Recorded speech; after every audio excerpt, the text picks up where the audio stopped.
He's just checking to see if, like, one at a time, the cameras can go up and be behind, get him from in front.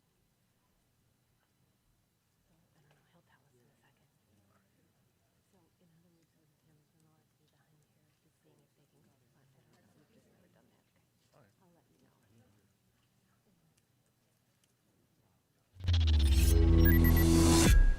Good afternoon. I'm Dan DeRose with 19 News Now, coming to you from our digital studio because we've got a breaking news situation, and really a situation that we've never really seen before, especially here in Cuyahoga County. I'm going to show you live inside the county council chambers because that is Sheriff Clifford Pinckney, the soon-to-be retired Sheriff Pinckney, and he has been subpoenaed to show up today to testify before the county council when it comes to the conditions at the Cuyahoga County Jail. It goes without saying, and we have been reporting for the last couple of years about the serious problems within the jail itself. There have been as many as 9 deaths in the past 13 months at the Cuyahoga County Jail. Some of those have been suicides, some have been over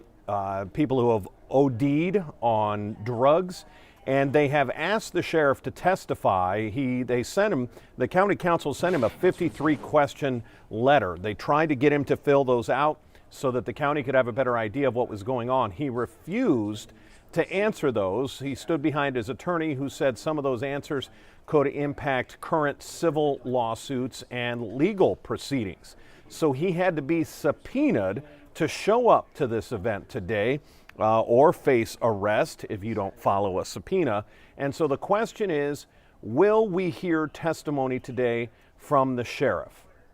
Or is he going to stand up there and plead the fifth? This is going to be very interesting. Again, in my recollection, in my 20-year career, I don't know that I've ever heard of a sheriff or a police chief being subpoenaed to give information about the jail that they run. It looks like the proceedings have begun. Let's get you inside the Cuyahoga County Council chambers. That the council members may have be reserved for a future executive session, at which time those subjects of pending and or imminent litigation can be fully reviewed with the members of council without compromising the county's ability to defend itself in court proceedings. Thank you. Thank you, Mr. Hand. Thank you for being here. We also have Brendan Doyle, who's new to us, but actually quite experienced in the last 2 weeks. He is our special counsel that you've all getting to know. We appreciate his hard work on this, setting up this meeting. We also have Richard Blake, the attorney for Sheriff Pinckney. Thanks for being here. Sheriff Pinckney, thank you also for being here. We appreciate your attendance.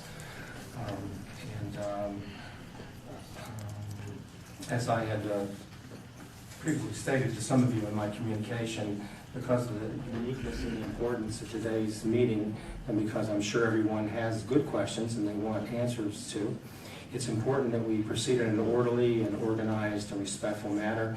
I believe this will be the best way for us to get questions to our answers. While we will ask many questions today, as we can, there may be some questions that we're not able to get answers to this afternoon or may not be appropriate for discussion due to pending litigation.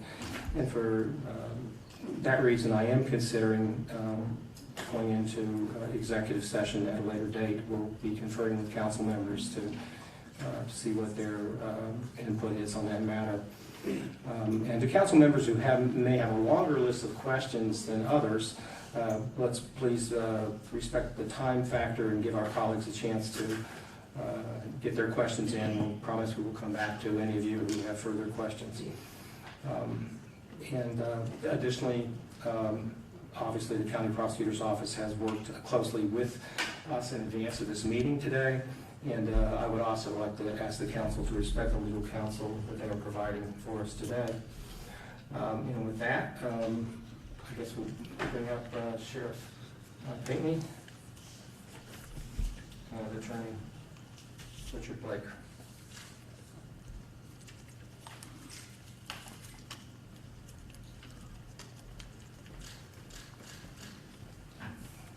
Now, as always, council members should signal me, make sure you get my eye. I can't see, and I don't, can't see all the way around, but I'm sure we'll all have an opportunity. I would like to begin by simply asking the sheriff, or having the sheriff tell us all, those who have been here and those who haven't been here, who are maybe attending the room or attending this meeting or listening to it or watching it. Sheriff, when were you appointed as the county sheriff? In March of 2015. March of 2015. So almost 4.5 years as county sheriff. Yes. And that's basically the entire tenure of the present administration. Yes. Okay, thank you. I wanted to ask you a few questions myself before I go to some of my colleagues. Recently, the state of Ohio announced that it would be increasing the frequency of its inspections of the county jail to every 30 days. I was wondering if you'd have any thoughts on this decision by the state of Ohio. No, I don't care. It could be a good thing. Okay. What has been, over your tenure, the relationship between the county sheriff and the state? I believe it's been a good relationship, a very professional relationship. Okay. On a different matter, how do you believe that the transition to Metro Health for complete medical care has gone so far? So far, I believe it's going pretty good. I haven't heard any issues or any complaints. I just spoke with the new jail administrator yesterday, and she said that their relationship is pretty good. And so is there any particular areas you've seen improvement in? I think it's too early to tell right now. Okay. All right. Are there any other issues around working with Metro, like space or communication, that you'd like to speak to? I think the space, it could be an issue, but that nothing we can do about it because that's what we have at the Justice Center. And the communication, I think it's one of those issues that's fluid. But it's a good communication so far. But it can always improve. All right. All right. Well, I know we've all been through a lot in terms of that issue over the last 4.5 years, really. And so that brings me to my final question. At this point, reserve the opportunity to come back. Are you aware of any staffing requests for staffing increases or additional appropriations in the medical unit that were requested by the sheriff's office but not ultimately approved by the administration since your tenure in 2015? Again, are you aware of any requests for staffing increases or additional appropriations in the medical unit that were requested by your office but not ultimately approved by the administration? Yes. I believe it was in 2018 or 2017, there was a request for additional nurses that I approved, and then it was ultimately denied by the previous jail director, and we addressed that, and we ended up eventually hiring more nurses. All right. How long did it take you to resolve that? I don't remember. I can't remember. And just so everybody else knows, who are you talking about in terms of the jail administrator? The previous jail administrator was Ken Mills. Ken Mills. Okay. Yes. All right. Now I'm going to go to Pernell Jones and then Jack Schwan. Jack has I know, there's a limited amount of time. I'd like to make sure we get him in. So, Councilman Jones. Thank you, Mr. Chairman. A few years ago, the county expanded the use of the ankle bracelet program. The intention of this program was for pretrial. How many spots do we have available for the ankle bracelet program? So we have currently 330 bracelets. Out of that 330, I wrote it down here, 183 units are used for pretrial right now, and 147 are being used for the probation department. So all 330 bracelets are currently being used right now. Would you recommend increasing the number of bracelets? Increasing the number of bracelets would cause us to have to increase the deputy population because we need someone to monitor those bracelets. Okay. How many inmates are in the county jail awaiting trial? Right now, we have approximately over 1,400 inmates awaiting trial, and the average days those inmates that are awaiting trial spend in the Justice Center jail are 99 days. What do you think the county can do to help with the overcrowding issue? That's kind of a, I don't know if I can accurately answer that question. There are things that we could do. We could probably utilize those GPS units a little bit better for more pre-trial. Maybe open up some facilities for the folks that are in custody with mental illness or addictions, things of that nature. Say mental health and addiction. Yes. Any recommendations towards dealing with the mental health component? The mental health, we have a lot of folks in custody that have mental illness, and we don't have the appropriate resources to deal with those folks in a correctional facility. They should be in a facility that's specialized and identified with folks with mental illness as well as folks with addictions. What is the number, in your estimation, that have mental health issues? I couldn't give you an estimate, but it's quite a bit. Couldn't even give a rough, wouldn't hold you to it. No, I really couldn't give an accurate guess, to be honest, but it's quite a bit. Who would we go to get that number? I could try to get that number for you. What I would do, I would get with the current jail administrator as well as one of the associate wardens to see if they could kind of get that number for you. Okay, I like that number. Okay. And last, given the county jail has been consistently over capacity to varying levels for years, is there an inmate population level at which you would refuse to accept more prisoners?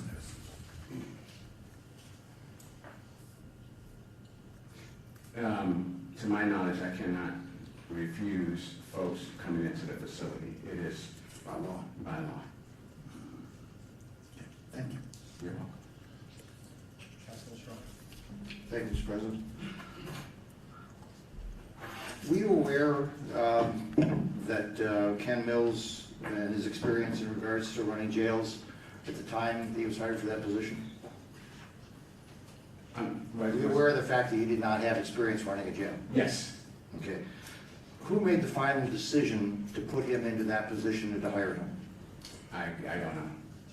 It was not me. You're telling this body that you have no idea who actually made the final decision? Yes. If you're going to surmise, can you surmise as to who might have made that decision? I can answer it this way by saying that my understanding that the executive and HR are the hiring authority or appointing authority. Okay, so then, based on that, is it logical that all the other hirings would have been approved by that same executive? Yes. Okay. Assuming that that decision, and you were aware of who made that at the time, did you make any objections orally or in writing to Mr. Mills being in this position to that hiring body? At that time, no, I did not. Have you made objections written or orally to the hiring of Mr. Mills in that position before he was suspended? Yes. And to whom did you make those? I had discussions with the chief protective officer, I believe it was the title at the time, which was Frank Bova, who was over me. I also made objections and recommendations to the previous chief of staff, which was Sharon Silver Jordan. I also spoke with Douglas Dykes, the HR director, and as this council knows, also made recommendations to some council members. I spoke with council members about my dissatisfaction with Ken Mills. Any of those in writing? No, So you were dissatisfied, but you never put in an email, a note, a memo, a written memorandum, or anything of that nature with the level of dissatisfaction you had about this person running the jail system? no, I did not. Why? I had conversations, like I said, and I felt that if I had the conversations with the folks that are above me, that would suffice. I asked the HR director or chief of talent officer to join us in staff meetings so he can see what I was saying, and he obliged me with those requests. So he attended a few staff meetings, and by me verbally expressing myself, I thought that was sufficient. Okay. The creation of a regional jail or moving the people over from the Cleveland City Jail, is this a big change in policy and program to bring all those people in? Yes. Okay, so if this is a big program, what business models were used to bring this massive change over so we had a county record of what was established in regards to jail service personnel, food service personnel, medical personnel? What were the business models that would have been used to do the analytics on this? I can't answer that question. I had no dealings with that transition. So there was nothing to do with any of these head counts or any of the individuals or any of the responsibility? That's correct. And you had nothing, you never reviewed or looked at anything that maybe somebody else would have done? That's correct. So, To my recollection, I have seen nothing. I know conversations were being held, but I didn't take part in any of those conversations. okay, would it have been logical for a change of this nature for the administration to have created a written record of all these topics of how many people you would need and how many medical service personnel to take care of the influx of new additional individuals coming in? Yes. Okay, so it's logical that that would have been done. You never saw it in your position as sheriff, and you never had a chance to review it. Correct. Okay, then let's move to the service sector of this. Were you aware of any written records or documentation or business models or anything of that nature that would have been created as to the supplies and service and the bedding and the sheets and the food and medical service support equipment that would have been needed to support all these additional individuals coming in? Were you aware of any of that? I believe that was taking place, but I don't recall seeing any of it. Do you know if a written record was ever created for any of that, of any of the supplies and service aspects of this to bring forth this massive change? I believe it was done, but again, I did not see anything. You were never asked to review and say, are these numbers correct, or does this look right from your position? Correct.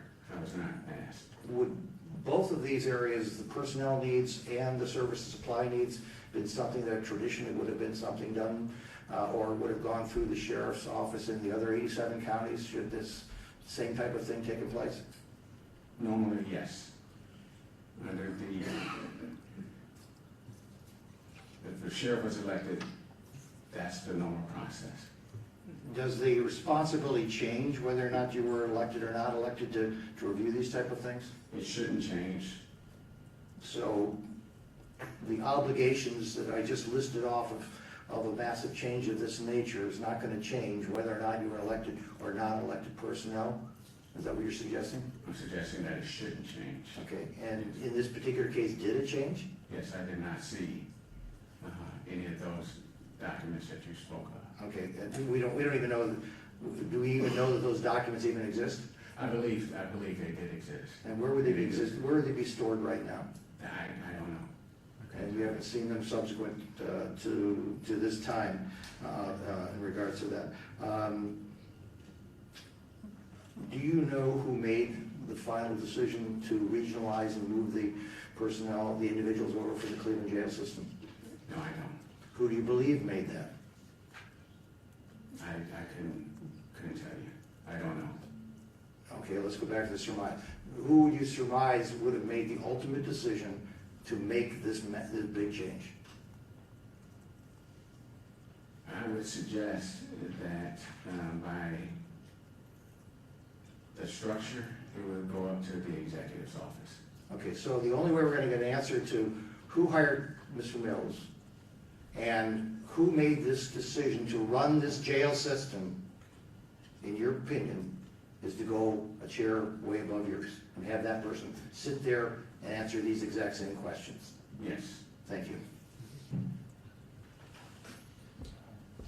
Thank you, Councilman Strawn. Next, we have Councilwoman Simon. Thank you, Sherry, for being here. Question about work-related conferences that you've attended. How many have you attended since you were appointed as the sheriff, would you say? Conferences? Conferences related to your employment as a sheriff. 6 or 7. And at those conferences, were you able to learn about any best practices that you thought would be useful here in Cuyahoga County? Yes. Okay, what best practices would you say that would be helpful here that you learned about at these conferences? Recommendations on trying to readjust the staffing levels, better usage of the personnel we have in place, training, the training that we offer, or ones that we didn't know about, different awareness programs that we either didn't know about or just never took advantage of, things like that. Thank you. Were you able to come back here and implement any of these programs or best practices? Yes, some we took advantage of. Okay. Okay, and which ones do you recall taking advantage of? Just like manipulating our manpower, shift, taking better advantage of the shifts that we use our manpower for, things of that nature. Some of the training that was recommended or suggested. Did you actually get recognized for any of these programs while you were at conferences, or did you present at conferences while you were there about what we were doing here that might be recognized as a good practice? I'm sure, but I can't remember. Okay. Question about the explosive dog. It's my understanding that it would be useful to have a dog, an explosive dog, that would be able to sniff out bombs. Were you able to try to work on that effort to bring such a dog here? We had a canine that checked for explosives, and we had to take that dog out of service because it was more of the handler as opposed to the canine. And I think we're looking to get another canine to check for explosives, but we had one during the RNC and other big events like that. Is that something you could follow up with before you leave Yes, your position to see that that's in place and Yes, we would have the funding? Yes, we're already moving forward with that. Okay, so I'll circle back with you on that one. I have a question on the Euclid jail, and in your opinion, how that's been working out as it relates to population being diverted to Euclid, and how you see that operation going. I don't think, in my opinion, I don't think, let me start off by saying this. The Euclid jail came well before I was a sheriff. So that contract and all that happened way before I became a sheriff. And I don't think we really were able to use that facility to its full capabilities. We were never able to, for whatever reason, put enough inmates out there. We have it staffed with the appropriate medical personnel now and correctional staff, but we were never able to put there, enough inmates out there. Okay. Have you considered other uses for the Euclid facility in terms of maybe some rehab or addiction, mental health processes that could occur there if we can't maintain a full-blown jail? I have not. Okay. In terms of your leaving the office, had you considered resigning or leaving the post prior to your end date? And any other time, had you considered resigning? No. Okay, thank you. Thank you, Councilwoman. Councilman Yvonne Connell. Thank you for the chair to the sheriff.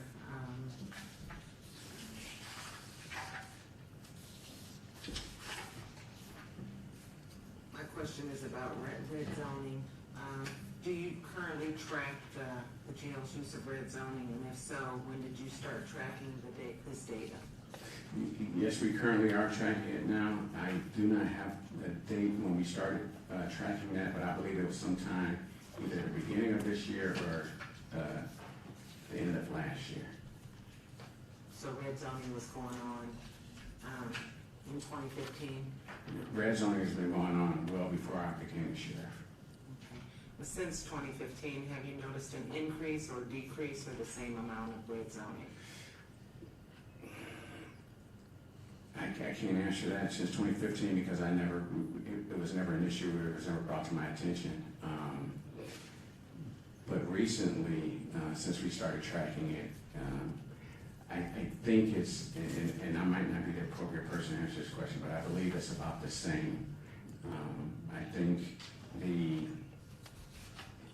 some of the causes of having to red zone is the overcrowdedness, as well as lack of staff and at times some high call-offs.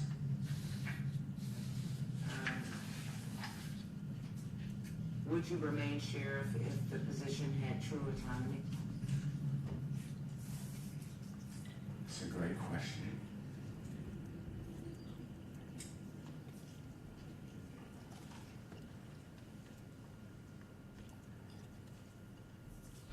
I don't know. Thank you. All right. Councilman Miller.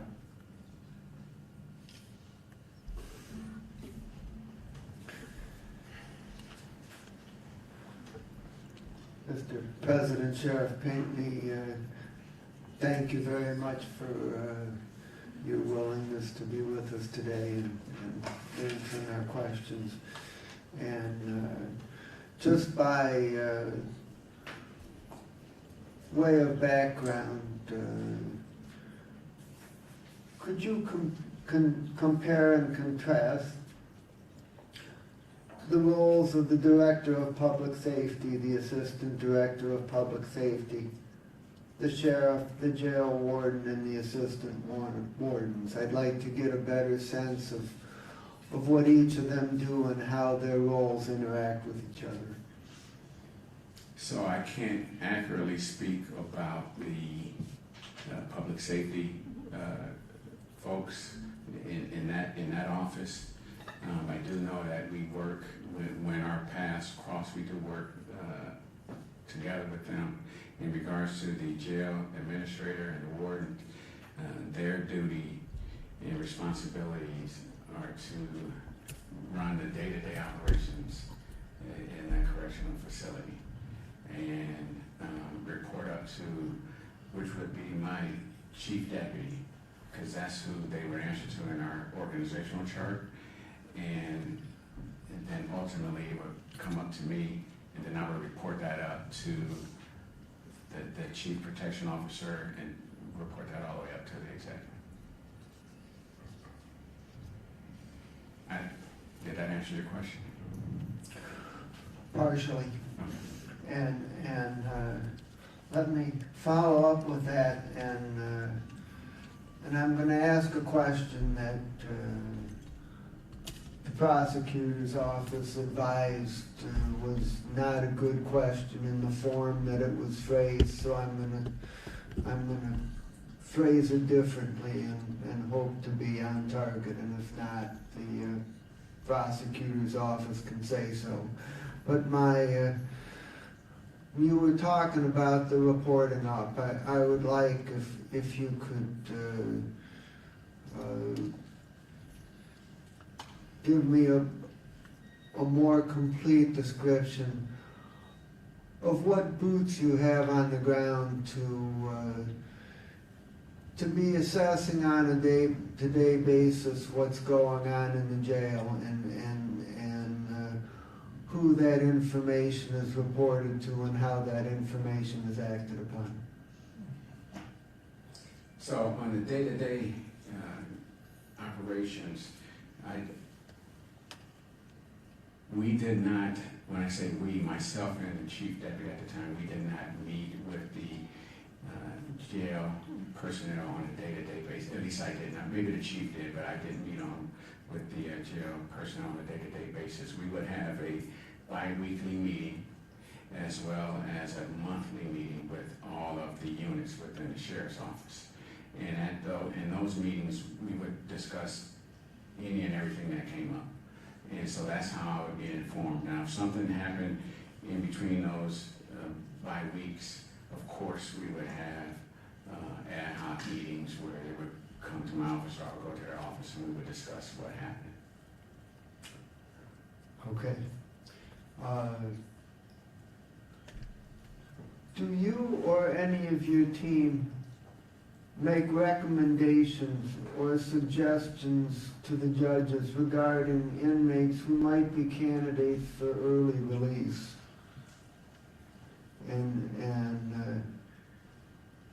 Well, we'll start with that. I have never made recommendations to my knowledge. I don't recall making any recommendations to judges about an early release for an inmate. And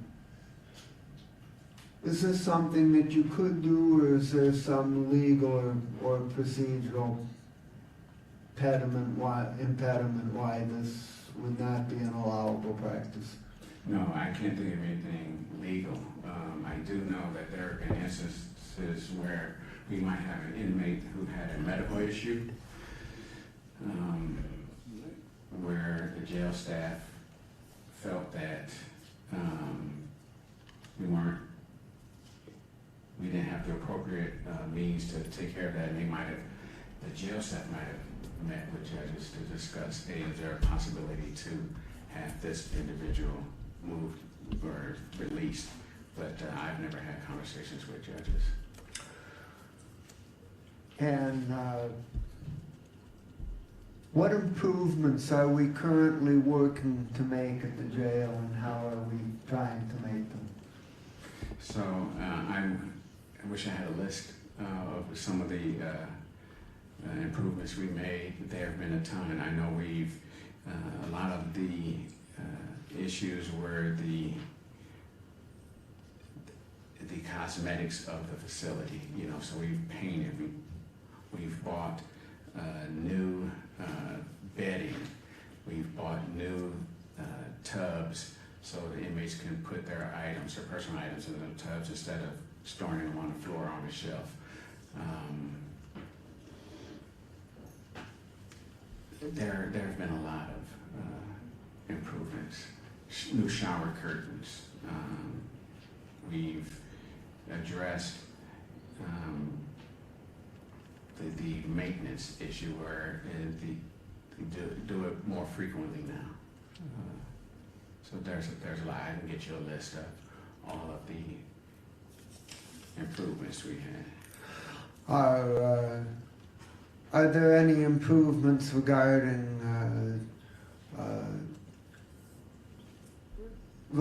staffing and training that you're working on making? Yes, we have met with the administration, and the administration is on board with this, and that is to increase the manpower on all levels. But specifically in corrections, we now have a new jail administrator. We're getting a warden. We have 3 associate wardens, possibly getting 2 additional associate wardens. We're getting 8 new lieutenants. We're increasing the sergeant rank as well as the corporal rank, and to Councilwoman Simon's point, we're getting a K-9 for the facility now.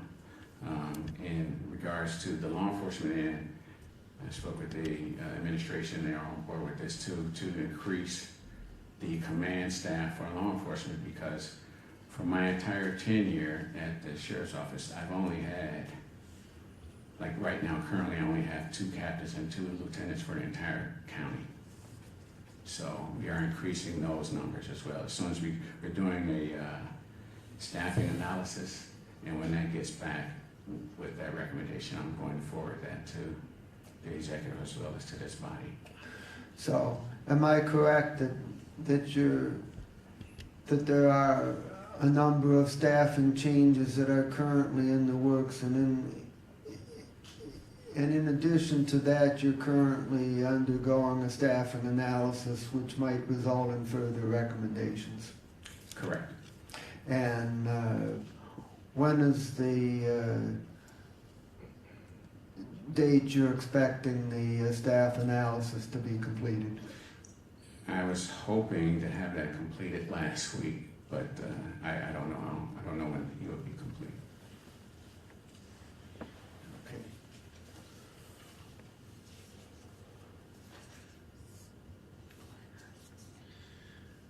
Okay. What best practices would you like to see incorporated into either rehabbing the existing jail or building a new one? In my opinion, my recommendation is to build a new facility. The facility that we have right now is the usefulness is not there. We don't have the space. We will always be out of compliance with the state just because of the age of that facility and the wear and tear on that facility. So my recommendation moving forward is to build a new facility. So, Mr. President to the Sheriff, assuming that we do build a new facility, what best practices do you think should be incorporated into the way that the new facility is built? I would suggest that, down in Franklin County, they built a new facility. I would recommend that we send a body down there to see what they've done, to see if it would benefit us up here. I don't know if I could fully answer that question because I'm not a architect or things of that nature, but there are some folks that have done this, and there are some best practices out there that we could, instead of trying to create something, that we can just reach out to someone that's been there and done it. So that would be my recommendation. Okay. Councilman, could we, I have just two more questions. Okay, Would that very be- good. Would that be acceptable? all right. Okay. The next question is whether you feel that we should implement a central booking process that has been previously discussed but seems to have not moved forward. That's a good question as well. I believe, in my opinion, that we should revisit that and have those discussions again. And finally, in the past, we had a process of sending inmates out to other jails throughout the county to relieve overcrowding. Do you believe we should revert to that process to get our numbers in line? I think what we should do is to try to utilize all the space that we have available right now and take advantage of some of the programs we have right now, fully exhaust all that before we look at that. And if we've exhausted everything and we still have that overcrowded issue, then that's something that we should explore. Thank you, Mr. President. Okay, thank you, Councilman Miller. Councilman Baker. Thank you, and thank you for being here today. Many questions have been asked, and the one I haven't heard yet, though, is regarding the correction officers. There has been an increasing need to hire more, and we have had difficulty to hire and even maintain additional correction officers. What do you believe is the reason why it's been so difficult to bring more correction officers to our jails? I don't know. That's a good question. I don't know. I know we've increased the correction officer pay. We've also held a couple of open houses We've been to career fairs. We went out and partnered with the Army to try to recruit some of their folks that's coming back from service. We've done a lot of things. I don't know why we're not getting I think we get the turnout. It's just that we don't have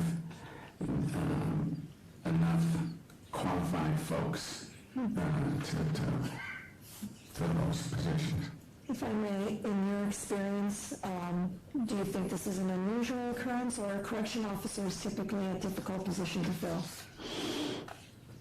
I think it's kind of ebbs and flows. You know, there's some years where we find great candidates, and then some years not so much. So you can't really help us then with any other factors that could perhaps be making it difficult for us to hire those correction officers. Correct. It could be the image of the law enforcement in the media right now that it's not drawn. It's not exclusive to Cuyahoga County. Excuse me. It's national. When I became a law enforcement officer, it was 700, 800 people taking the test. Now you might have 150. Okay. So. All right. Thank you. Thank you, Councilman Baker. Sheriff Pinckney, is it true that the Cuyahoga County officials never conducted an internal investigation into now indicted ex-jail warden Eric Ivey for accusations contained in the U.S. Marshal's report? Is it true that... Will you repeat that? Yes, please. Is it true that the Cuyahoga County officials never conducted an internal investigation into now indicted ex-jail warden Eric Ivey for accusations contained in the U.S. Marshal's report? I don't know if the county, like the Inspector General or the prosecutor's office, I don't know if they're conducting an investigation, but we've never did an internal. If you're talking about the sheriff's office, we've never done an internal investigation. Sheriff, did you ever ask the County Human Resources Department to investigate Ivey? Yes, I did. And she did? Yes. Okay. And was, to your knowledge, did any investigation ever take place? Did you follow up? What did you hear later? I heard nothing. No one got back with me. I believe they conducted an investigation, but I don't know. No one got back with me. Once I turned that over to HR, that's what I did. I left it to them. Okay. Councilman Gallup. Sheriff, thanks for being here. Yes. Since this new form of government, we've had Sheriff Reed, Sheriff Bova, now Sheriff Pinckney, three lawmen that I respect and that I think most people that are in the law in Cuyahoga County and outside Cuyahoga County respect, and in particular Sheriff Bova. I found it odd that the Euclid deal went down the way it did. And we can get into that some other time, but that didn't have anything to do with you. You weren't the sheriff, and you've already answered. You had no knowledge of what was going on. I called Sheriff Bova. He was not informed of anything about the Euclid deal. So that leaves a big gap there. Bedford Heights. What part did you play in Bedford Heights? None. Cleveland. None. Okay. You know, and by statute, the sheriff of the county runs the jails. And we're getting answers that tell us somebody else was running the jails. There's a common denominator involved in all of this, and it's Mr. Mills. And nobody up here that I know can figure out where he came from, how he got to where he got to. He was within an eyelash of becoming the safety director in this county until I had a rather interesting discussion with the executive and guaranteed him no votes on this council moving forward because that was a confirmable position. Then he showed up in the jail. So this guy's magic. This guy's absolute magic. And nothing seems to have followed him. Now, if this all started, people want to pin this on not Bova, not Reed, but they want to pin it on Pinckney. And it all started with the sheriff or the marshal's report, which is really not the marshal's report. It's the marshal hired a company to do this report. It's been famously called the marshal's report.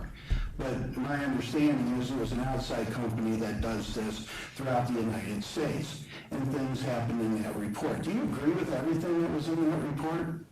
No.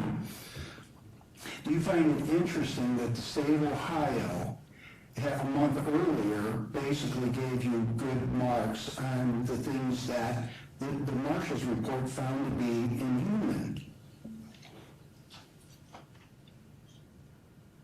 I think that would be a subject that would probably better be considered an executive session. Okay, sorry.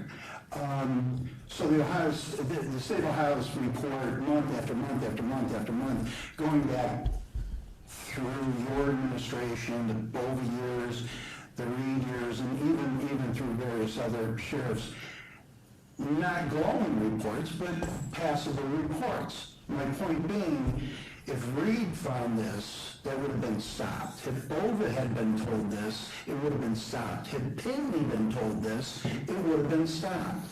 It wasn't stopped because we were dealing with an old facility that's 25 years past its stay. No one did anything about that. And it's not on you, it's on us and previous administrations to deal with that. We're dealing with that now. My real concern here is, and it's maybe not even a question to you, that we have sheriffs that had no control over the jails. We had sheriffs that had no control over their administrations. We had one sheriff testify the frustrations that he dealt with. I can only imagine the frustrations that you've dealt with. Would it be fair to say that one of the council people that you talked to privately was me? Yes.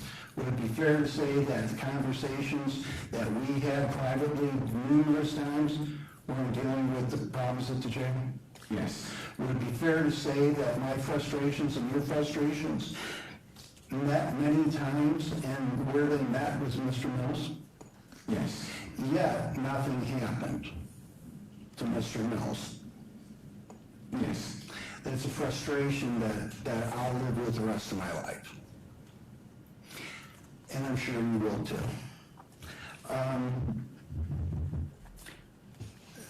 The Cleveland deal, if the numbers were right, and they weren't fudged, and now we know they were fudged. We don't even know where they came from. But if the numbers were right, isn't the process of doing a regional jail the right way to go? I believe so. If we had the facilities, Yes. and the numbers were right, and as this council has always said, we're not in it to make money. We're in it to break even, to alleviate problems with the inner ring and outer ring suburbs and Cleveland, with the ultimate goal, getting to central booking. It's the only thing where we have judges on board. I think the administration's on board, the council's on board, the sheriffs have always been on board, going back to Sheriff Reed. We've done that, and it's gone nowhere. Do you understand? Do you have any reason, understanding why that has gone nowhere? I do not know why it hasn't gone anywhere. All right, going to the things that we've done in the jail since the marshal's report. Many things have been done, many hours have been spent, and justifiably, things had to be fixed.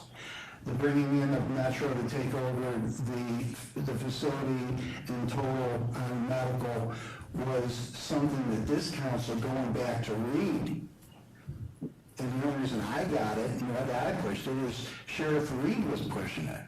Fought that administration, what happened, I don't know, and we didn't get it then. Going back to Bova, what should we do? We need medical, we need Metro. So this council stayed the course and fought it. If not, for the lucky break of Dr. Boutros being made CEO of Metro, we wouldn't have Metro in there. We wouldn't have it. We're redoing the food, correct? Yes. Where are we at with that? I just checked with Donna, the fiscal manager, last week, and she said that it's in its final stages, and she was going to give me an update, but she's been off the last couple of days. Okay. So, according to her, we're in the final steps to getting it done. So on the steps moving forward for a new facility, which the debate has ended as far as I'm concerned. I'm one of the 12 policymakers on a new justice center, new jail. Indeed, if it's going to be a new justice center or redo. But we're dealing with a facility that we've been told by the federal marshals, from the state of Ohio, and from anybody that has eyesight that could look at that jail knows it's got to be replaced. So that is in motion to do. And I can tell you that on August 7th, from 9 to 5 in the convention center, room 6, we will be live streaming that meeting that will be dealing with these issues. The follow-up September 17th in the Global Center from 9 to 1 in room 313 will be live streaming and archiving on the county website those meetings. And the reason that we're doing that is we had such a mess with the Juvenile Justice Center, and when we did a paper trying to figure out how it went wrong, guess who got blamed? The guy that died. Everybody blamed the guy that died. So now they're not going to be able to blame the guy that died, which might be me, unfortunately, if we ever get through this thing. We're going to have a record of how it's done, who's made the decisions, and anybody on council can participate or view it. Anybody in the audience that has any interest in where their money is being spent in this county, and from my understanding, it might be one of the biggest building expenses of big projects in the state of Ohio. And we're going to have to do it, we're going to have to do it right. We have hired the people to program it, and I have great confidence that they'll be able to do that. So I'm anticipating in less than 1 year, these decisions will be made. In less than 1 year, we'll understand where we're going. In less than 1 year, we should be digging dirt on at minimally a new jail. Up until then, we're going to have to deal with the facility that we have. And you made a correct statement. We're always going to be in violation with the state of Ohio because of the physical facility itself. Now, as far as Euclid and Bedford Heights and the Cleveland issues, what do you think we should do going forward, knowing full well that a new facility, best case scenario, is 3 to 4 years out? So, great question. And I believe that the Cleveland jail, we took that on. So I think the best thing for us to do is to look at better ways of doing things there to make sure, and it's going to take some time because this fresh arrest is new for Cuyahoga County. And so that's going to take some time. There's going to be some learning curves going on there, but I believe that'll work itself out. In regards to the Bedford Heights facility, we can utilize that better as well. I mean, and what I mean by that is we have a full staff out there, we have medical personnel out there. We should be able to put more inmates out there at Bedford Heights as opposed to just the healthy of the sickest, you know what I mean? So if we can put more inmates out there, low level, if that's the case, non-violent, but be able to utilize that facility better by putting more folks out there. Thank you. Good afternoon, Dan DeRosa with 19 News. You've been watching the subpoenaed testimony of about to retire Sheriff Pinckney, Clifford Pinckney. Some real revelations here. When you start to delve into the questions of why is the Cuyahoga County Jail in such a failure status, it is to the point where the State Department of Corrections has had to up its inspections to once a month. That's unheard of, doesn't happen anywhere else in the state. And even those recent inspections, every month we get those reports, and the county jail is still deficient in a number of areas. Some of those could be small areas in that they don't have the correct staffing numbers. Others deal with medical facilities, the facility itself.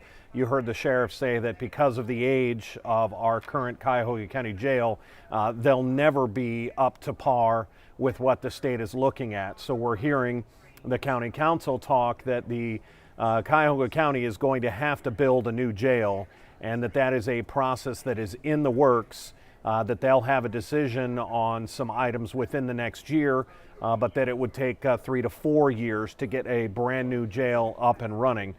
Very interesting that we're seeing some of the finger pointing that all goes back to Mr. Mills. Mr. Mills at one point was appointed the executive of the jail, although he had no jail experience.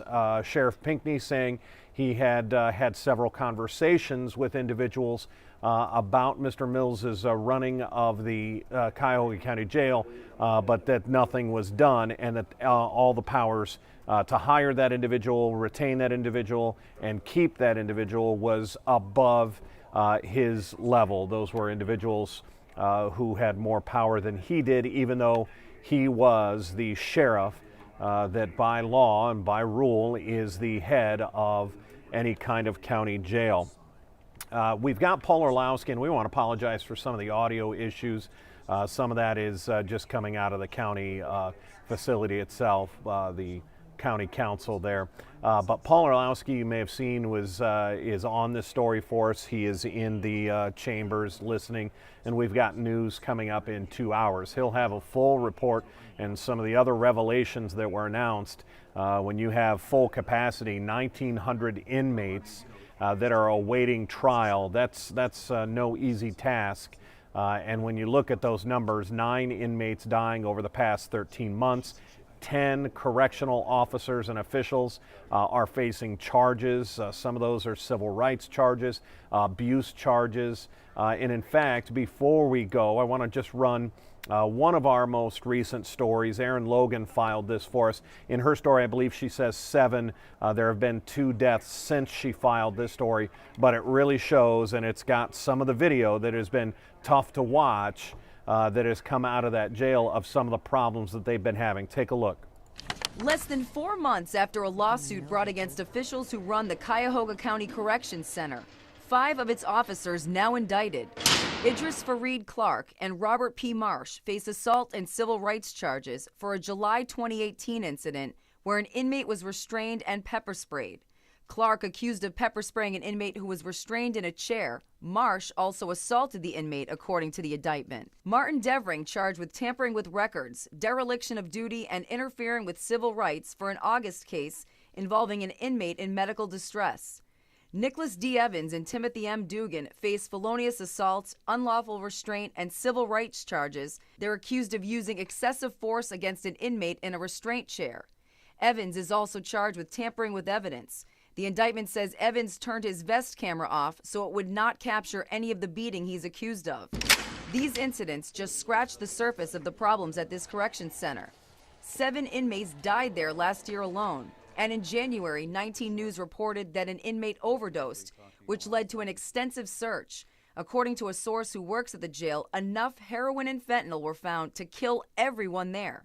That same night, a female nurse was grabbed from behind by an inmate in the jail's medical unit.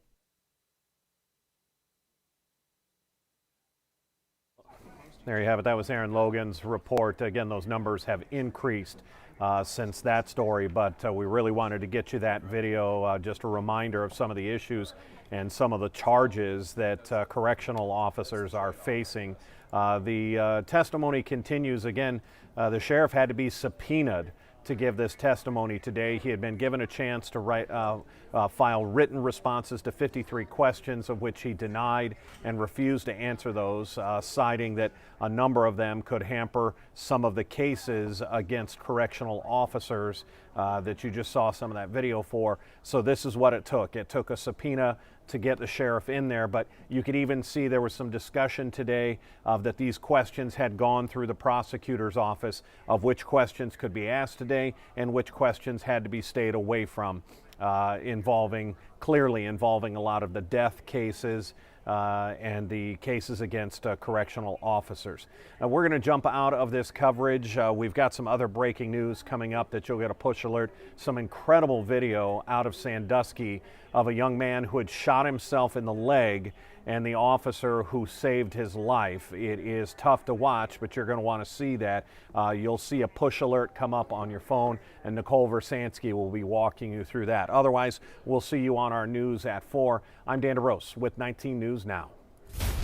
19 News. First, fair, everywhere.